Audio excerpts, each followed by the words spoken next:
भारतीय संविधान के भाग एक में क्या है कि भारतीय संविधान का भाग एक क्या है कि अनुच्छेद 1 से लेकर 4 तक क्या है कि भारतीय संविधान का भाग एक है। भारतीय संविधान का भाग कहाँ से कहाँ तक है, तो अनुच्छेद 1 से लेकर 4 तक जो दिया हुआ है, अनुच्छेद 1 से 4 तक भारतीय संविधान के भाग का हिस्सा है, जिसको क्या कहते हैं संघ और उसका राज्य क्षेत्र, जिसको हम लोग क्या कहते हैं संघ और उसका राज्य क्षेत्र। तो भारतीय संविधान का भाग एक क्या है कि संघ और उसका राज्य क्षेत्र, और इसमें कितने आर्टिकल्स आते हैं, तो अनुच्छेद 1 से लेकर अनुच्छेद 4 तक के क्या आते हैं कि अनुच्छेद इसमें आते हैं। तो इसमें हम लोग आगे देखेंगे तो इसमें क्या कहता है कि भारतीय संघ और उसका राज्य क्षेत्र क्या होता है। तो इसमें देखेंगे, इसमें क्या होता है कि भारत राज्यों का संघ है। इसमें क्या है कि भारत जो है संविधान के भाग एक में कहा गया है कि जो भारत है वो क्या है राज्यों का संघ है, जिसमें क्या है कि 28 राज्य और क्या है 8 केंद्र शासित प्रदेश है। यहाँ पे कह रहा है कि भारत जो है वो राज्यों का संघ है, जिसमें क्या है कि 28 राज्य और 8 क्या है केंद्र शासित प्रदेश है। जिसमें क्या हुआ कि अनुच्छेद 1 दिया हुआ है, तो यहाँ पे देखेंगे अनुच्छेद 1 का 1 जो दिया हुआ है, अनुच्छेद 1 का 1, अनुच्छेद 1 का 1 कह रहा है कि भारत अर्थात इंडिया, भारत अर्थात इंडिया क्या है राज्यों का संघ है। भारत अर्थात इंडिया क्या है राज्यों का संघ है। फिर इसमें कह रहा है कि अनुच्छेद 1 का 2 क्या कर रहा है, अनुच्छेद 1 का 2 कह रहा है कि राज्य उनके राज्य क्षेत्र वे होंगे। इसमें कह रहा है कि राज्य और उनके राज्य क्षेत्र वे होंगे जो पहली अनुसूची में विनिर्दिष्ट हैं। इसमें कह रहा है कि संविधान 1 का 2 कह रहा है कि राज्य और उनके राज्य क्षेत्र वे होंगे जो पहली अनुसूची में क्या है विनिर्दिष्ट हैं। आगे इसमें देखेंगे तो संविधान 1 का जो 3 दिया हुआ है, संविधान 1 का भाग जो 3 दिया हुआ है, तो संविधान 1 का भाग 3 कह रहा है कि भारत के राज्य क्षेत्र में अर्जित, इसमें कह रहा है कि संविधान के भारत के राज्य क्षेत्र में अर्जित किए गए अन्य राज्य क्षेत्र समाविष्ट होंगे। इसमें कह रहा है कि भारत जो है उसके राज्य क्षेत्र में अर्जित यदि अन्य कोई क्षेत्र समाविष्ट किए जाएंगे तो वो किसके अंतर्गत आएंगे, तो अनुच्छेद 1 के 3, अनुच्छेद 1 के 3 के अंतर्गत आएंगे। आगे हम लोग देखेंगे इसमें,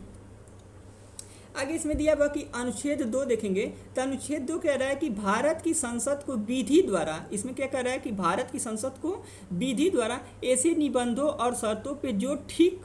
समझे संघ में नए राज्यों का प्रवेश या उनकी स्थापना की शक्ति प्रदान की गई। इसमें कह रहा है कि जो अनुच्छेद 2 है उसमें कह रहा है कि भारत की संसद यदि विधि द्वारा ऐसे निबंध या शर्तों पर जो ठीक लगे, जो ठीक हो, समझ में क्या हो ठीक हो, तो नए राज्यों का प्रवेश या उनकी स्थापना की शक्ति प्रदान की गई है। तो यदि क्वेश्चन पूछे कि किस संविधान के किस अनुच्छेद के तहत नए राज्यों के प्रवेश या उनकी स्थापना की शक्ति प्रदान की गई है, तो किसके तहत की गई है, अनुच्छेद 2 के तहत। और कौन कर सकता है, तो कौन कर सकता है कि भारत की संसद जो है विधि द्वारा क्या कर सकती है, नए राज्यों का निर्माण कर सकती है या नए राज्यों को प्रवेश कर सकती है।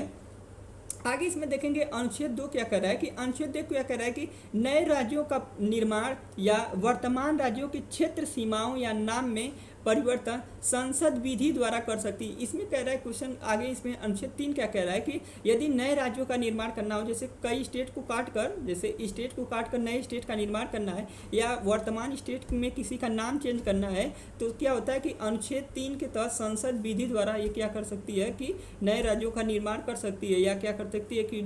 जो वर्तमान राज्य उसके नाम में क्या कर सकती है परिवर्तन कर सकती है। आगे इसमें देखेंगे अनुच्छेद 4 क्या कह रहा है, तो अनुच्छेद 4 में कहा गया कि अनुच्छेद 4 क्या है कि भारतीय संविधान का एक हिस्सा है। अनुच्छेद 4 भी क्या है कि भारतीय संविधान का एक हिस्सा है जो अनुच्छेद 2 और अनुच्छेद 3 के तहत बनाए गए कानून से संबंधित है। ये जो अनुच्छेद 4 क्या होता है कि जो अनुच्छेद 2 और अनुच्छेद 3 में जो कानून बनाए गए हैं उससे क्या है कि संबंधित है। यह बताता है कि इन अनुच्छेदों के तहत क्या करता है कि यह बताता है कि इन अनुच्छेदों के तहत बनाए गए कानून अनुच्छेद 368 के तहत संविधान में संशोधन नहीं माने जाएंगे।